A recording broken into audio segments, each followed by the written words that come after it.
Welcome back to Mass Appeal. It's time for Savings Appeal. Do you know what big, medium, and small cap stocks are? Well, they can help you, hopefully, achieve your financial independence. And here to tell us how is Dylan Bond, the owner of Bond Financial Services, and also co-host for the day, Baxton O'Brien from Ronca 102. Big cap stocks, medium cap stocks, what are these things? Well, they're different capitalization, market capitalization size companies that trade on the market. Basically, a large cap stock is companies comprised that have over $1 billion in market capitalization. And those would be bigger than the medium ones? Those are bigger than the medium ones. Okay. And then the medium ones are a little bit bigger than the smaller ones. So the small ones would be like the very small. $300 million to $1.4 billion Is there in anything market cap. smaller than the smaller one?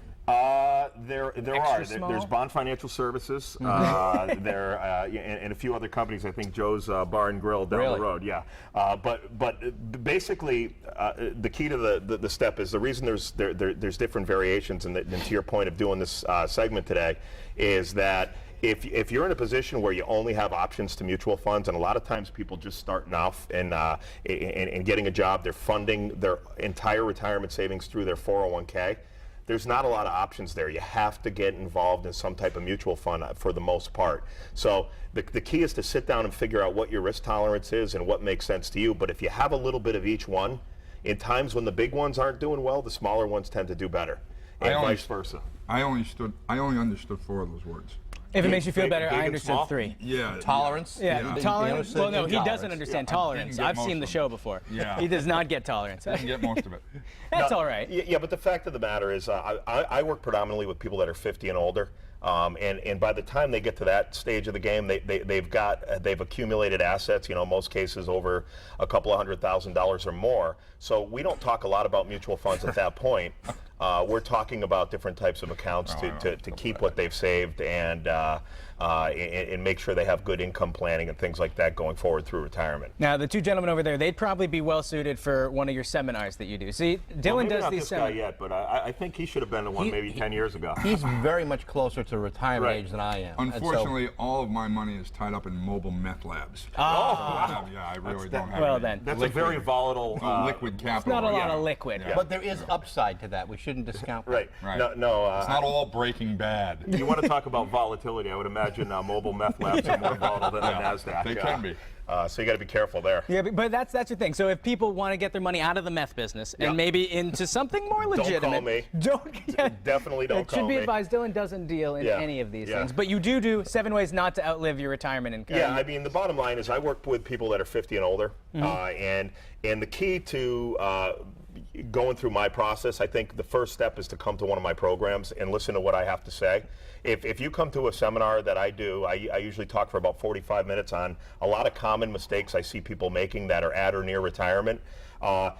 You'll get a good idea of what I do and how I do it, and if what I talk about there makes sense to you, then you can talk about coming in and sitting down for a meeting.